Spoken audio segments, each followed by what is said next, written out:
in these legends are the sun, moon, and the stars and the planets, and the destroyer. And also in the Bible, I know people are going to hate me for this, but hey, this is not a channel for religious people. So the Bible, in the story of the Bible, Jesus is the sun and his father is a destroyer, pretty much. So yeah, unless of course you, obviously it's not my fault if people, this is not to oblige people, it's just a video. But if you check the video properly and you understand, once you have the pieces of the puzzle, like I said, everything makes sense. So let's continue the journey to understand everything about the dome that covers this experiment. So the cataclysmic events, which are recorded in all the history resources and everything, all the legends and myths and the civilizations, they're all covered in the work of good researchers. There's 2 researchers who did a very good job. One of them is Immanuel Velikovsky, and the other one is Graham Hancock. Suggesting these 2 researchers because in their books they indicate what are the original resources or sources of the information used to write the book. They indicate ancient papyrus and all kinds of sources like the Ipuwer papyrus and all the eyewitnesses, the accounts that escaped the Vatican and the burning stuff. It's amazing how accurate they are in how everything falls in together, fits together when you add the flat earth. So if you don't add the flat earth, then everything doesn't make any sense. But if you add the non-curvature earth, then everything makes sense with the destruction events, the stories, the myths, the legends, even the Bible. The geological evidences, they're young as between 3,600 and 5,000 years. So there's nothing more older than that, unless, we don't know anything older than that. And the flat earth, of course. So I want to emphasize that the cataclysmic events that caused the reset of the world described in the ancient records and are, the source of all religions and myths is there as well, because these cataclysms are the source of all religions and myths in all civilizations. And these events were recorded by all the survivors from the entire earth after the cataclysms, because there were survivors in the world. So in Norse mythology, in the Northern mythology, the foreign body or the celestial destroyer that comes to the dome is called Surtur. In early Greek legends, it's called Cronus, and in the Bible, it's called God or Yahweh or whatever you want to say. In the Quran, it's Allah, and Hinduism, it's Shiva, etc., etc. So for each human being, depending on what they like, they have their version. Of course, they make humanity fear it or venerate it or to say prayers to it. That's sickening, of course, because they want to make sure that when it's going to appear again, everybody will be terrified and frozen with terror. My recommendation to you to understand all of this is to look at the Milky Way. Question is, what do you see when you look at the Milky Way? And what does it look like to you personally? If you can't see it on the sky because you have light pollution, then you can see it in the picture I have on the screen. My question for you is, when you look at the Milky Way, is it like a galaxy million of miles away, or light years away, whatever you call it, or is it something else? So if you look at the videos and the pictures, you first have to empty your head from all the indoctrination and all the stuff that you've been indoctrinated with during your life, and look at the picture very deeply, thinking about everything we know so far about the non-curvature Earth and what we see in the real world and the dome. And unfortunately for you and me, the Milky Way is exactly what it looks like. It's a crack, it's a crack or fissure in the vault of the sky, and the celestial destroyer, which is called Marduk or Tiamat or God or Allah or Typhon, depending on the civilization, is situated above the so-called Milky Way galactic bulge, as they call it in science. And the light we see at the center of the Milky Way is from this device called the destroyer, or depending on what culture you come from. And it seems that also a new sun comes out from the place during the so-called cosmic birth, which scientists speak about all the time. And also huge torrents of water fall from the sky, so the deluge or the waters from above that already created this civilization. If you read Genesis chapter 1 verse 6 to 8, it says there that God, the supposed God, let there be a firmament in the midst of the waters, divide the waters from above, from below, and the firmament appeared and divided the waters. So pretty much it states clearly the creation and everything else, and the destruction as well. Psalms 11:4, chapter 11 verse 4, states clearly that someone is observing all of the earth, and the eyes of that someone is examining everything. So the genetic experiment with technology. And this device or mechanism called the destroyer enters the dome opening. The dome opening is also called the dark rift of the Milky Way.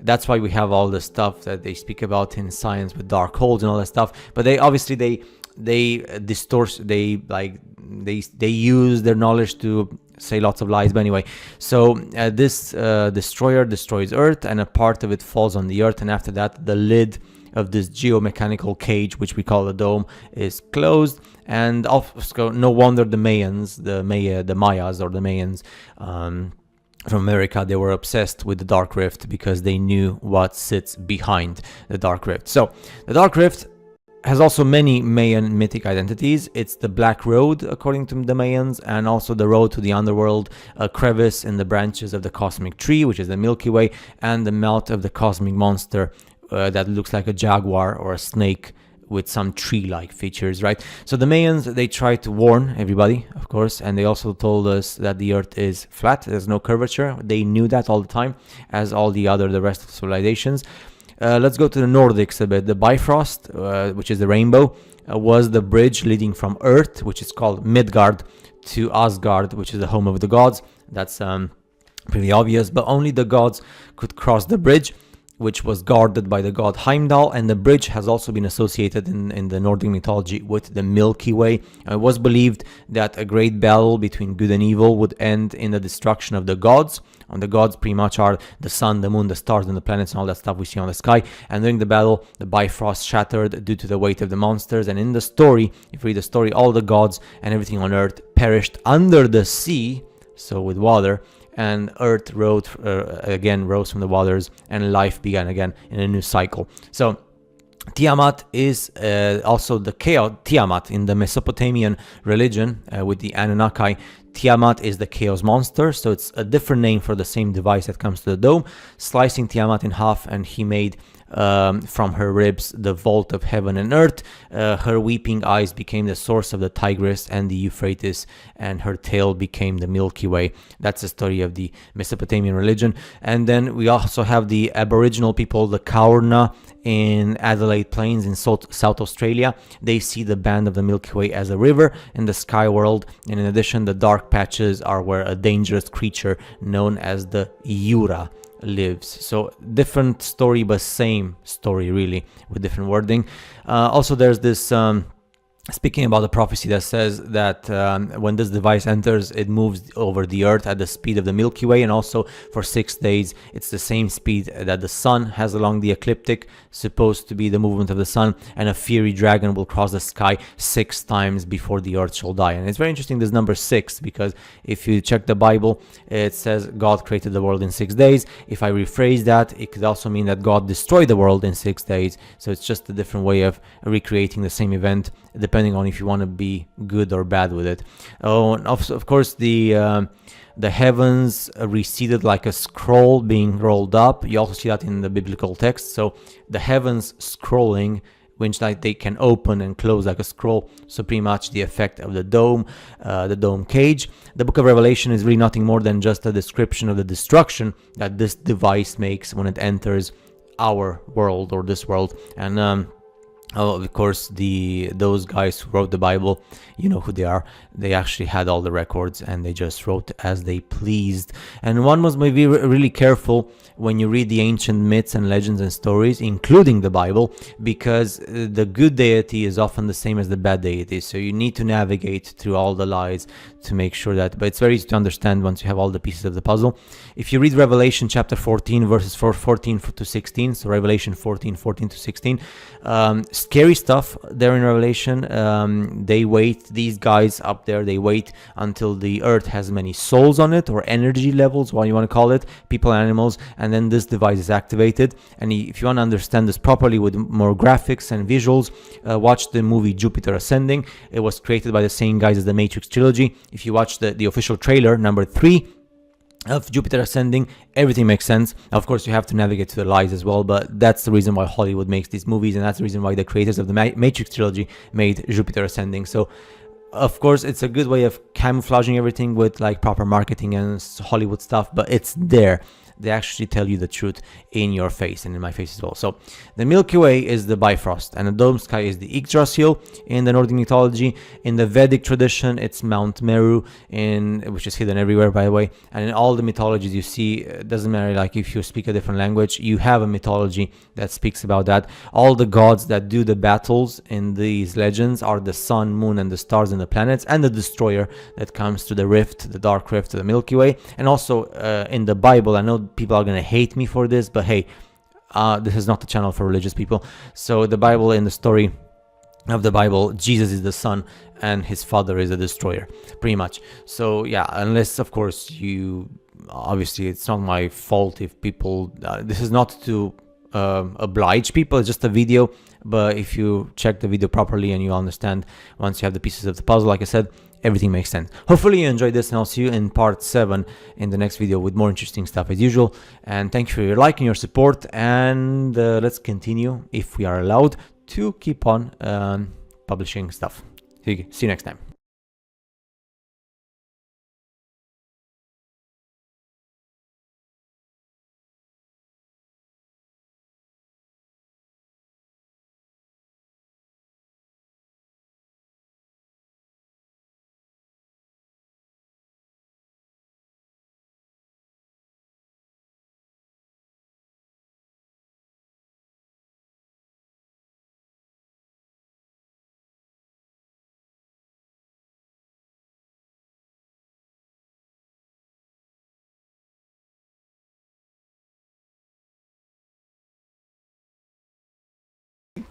It said that when he died, he blotted out the law that was written against us, contrary to us, took it out of the way. He was nailed to the cross. The law was nailed to the cross. 10 commandments and all 633 laws nailed to the cross, no longer in jurisdiction over any of us, having spoiled principalities and powers. Now, you know what principalities and powers are? That's the authorities that govern the aliens. Those people that are probably coming on the earth right now in ships. It's those life forces that God created that are out there, both good and bad, that war in the heavens, as Daniel speaks of. Now, the Catholic Church and the children's books have fouled it up by painting little angels with little wings, and they don't look like that at all. And so he spoiled the principalities and powers, having made a show of them openly. That means that Jesus mocked the devil and the principalities and powers of the air, the spiritual wickedness in high places. He mocked them and made a show. When he led captivity captive, do you remember after his resurrection? It said many of the saints which slept in the earth appeared in Jerusalem with Jesus. That's where they came from. He led those people out of that paradise. And when he did, he marched right by the gates of hell. Look at this. And he led captivity captive and distributed gifts to men. Made a show of them openly, triumphing over them in it. Like an MMA wrestler waving his belt buckle and flexing his muscles and saying, I beat them all. Jesus, conquering hero. Psalm 22 describes his death on the cross, what he was thinking. Psalm 23 describes he's in the grave. It said, though I walk through the valley of the shadow of death, I fear no evil, for thou art with me, thy rod and thy staff, they comfort me. Thou anointest my head with oil, my cup runneth over. Surely goodness and mercy shall follow me all the days of my life. And I'll dwell in the house of the Lord forever. That's when he's dead. Psalm 24 says, lift up your heads, O ye gates, and lift them up, ye everlasting doors, for the King of glory shall come in. And the angels on this side says, who is the King of glory? And the angels over here say, the Lord mighty in battle. And you get this cross talk in heaven as Jesus comes with this big parade of the Old Testament saints walking into heaven from paradise. He made a show of them openly, triumphing over them in it. Amen. Now, do you remember when the story of Samson went down to Gaza and they were going to kill him? And the same Gaza that's Gaza today, but they had some big iron gates with a frame, iron frame holding them, hinged there. And so they shut the gates and said, "We got him now." Samson walked up to those gates, and I'm sure he did what he did later. He said, "Lord God, give me the strength." He grabbed the bars of the gates as they laughed, and he began to heave. And he jerked those gates right out of the stone. And then he put the whole outfit on his back and walked 20 miles back home with them and put them down. That's what you call making a show of them openly, triumphing over them in it. Now, Jesus Christ did that. He left hell and took the gates with him. Now he has the keys of death and hell, not the devil anymore. He now has jurisdiction and authority over it. Now, that's one half the message. You got time for the rest of it? Doing 15 minutes. 15 minutes maybe. John 20, verse 11. Now this is on the third day. But Mary, and that's out of whom he cast 7 devils, stood without at the sepulchre weeping. And as she wept, she stooped down and looked into the sepulchre, and seeth 2 angels in white sitting, the one at the head and the other at the feet, where the body of Jesus had lain. And they said unto her, "Woman, why weepest thou?" She said unto him, "Because they've taken away my Lord, and I know not where they've laid him." And when she had thus said, she turned herself back and saw Jesus standing, and knew not that it was Jesus. Jesus said unto her, "Woman, why weepest thou? Whom seekest thou?" She, supposing him to be the gardener, said unto him, "Sir, if you've borne him away, tell me where thou hast laid him. I will take him away." And Jesus said unto her in a tone she recognized, "Mary." Inescapable, unavoidable. No one said it like that. She turned herself and said unto him, "Rabboni," Master. And he said unto her as she rushed him, "Touch me not, for I have not yet ascended to my Father, but go to my brethren and say unto them, I ascend unto my Father and your Father, to my God